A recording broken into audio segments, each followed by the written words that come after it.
51 స్థానాల్లో డిఎంకే కొనసాగుతోంది. రైట్ మల్లేశ్వర్ గారు, సో టీవీకే అనూహ్యంగా ముందంజలోకి వచ్చేసింది. ఆల్మోస్ట్ 103 స్థానాల్లో ఆధిక్యం కొనసాగుతోంది. సో చూస్తుంటే ట్రెండ్ కంటిన్యూ అవుతుందే తప్ప ఎక్కడ ఆగినటువంటి పరిస్థితి మాత్రం కనిపించట్లేదు. ఎట్లా చూస్తున్నారు? అయితే మనకు మొదటి నుంచి కూడా అంటే బ్యాలెట్ ఓట్లు కావచ్చు అనే ఒక ఆలోచన ఉండే, కానీ ఇప్పుడు నీకు ఇప్పుడు వస్తున్నటువంటి ట్రెండ్స్ కూడా ఏమాత్రం తగ్గకుండా పోతున్నది అని అంటే అక్కడ విజయ్ పార్టీ మీద ఒక విశ్వాసము, తర్వాత ఆయన ఇచ్చిన హామీల మీద కొంత నమ్మకం కూడా ప్రజలకు ఏర్పడ్డది కనుకనే ఓట్ షేరింగ్ కొంత జరుగుతున్నట్టు అవపడతా ఉన్నది. అయితే కాకపోతే అంటే ఇప్పుడు ఇది లాస్ట్ చివరి వరకు అది ఆ ట్రెండ్ కొనసాగుతుందా లేదా అనేది కూడా చూడాల్సినటువంటి అవసరం ఉంది. ఎందుకంటే ఇప్పుడు మనం ఏదో ఇది పాల పొంగు లాంటి వ్యవస్థ నడుస్తూ ఉంటుంది కాబట్టి అది మనం చూడంగానే టోటల్గా అధికారము కట్టబెట్టే పరిస్థితులు లేకపోతే ఇంకేదో జరుగుతుందని అనుకోవడానికి అయితే వీలు లేదు. ఒకవేళ అదేమైనా జరిగితే అది ఒక ప్రభంజనమే. ఎందుకంటే నాడు అప్పుడు 83లో నా ఎన్టీఆర్ ప్రభంజనాన్ని కూడా ఇది ఒక రకంగా బీడ్ చేసినటువంటి పరిస్థితి, అటువంటి పరిస్థితి ఉన్నదని చెప్పుకోవచ్చు.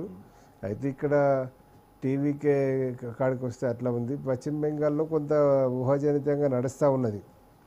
అంటే మార్జిన్ కూడా బీజేపీ లీడ్ చూస్తే లీడ్ అవపడతా ఉన్నది. కాకపోతే చివరి వరకు ఎట్లా ఉంటుంది ఇంకా పోయినసారి 2021 ఫలితాలు కూడా ఇదే పద్ధతిలో జరిగినాయి. లాస్ట్ 12 వరకు కూడా మధ్యాహ్నం 12 వరకు కూడా బీజేపీ లీడు కనిపించింది. తర్వాత క్రమేపీ ఆ లీడ్ ఉన్నటువంటి స్థానాలన్నీ కూడా తగ్గి టీఎంసీకి కలిసి వచ్చేటువంటి పరిస్థితి కూడా చూసినాం.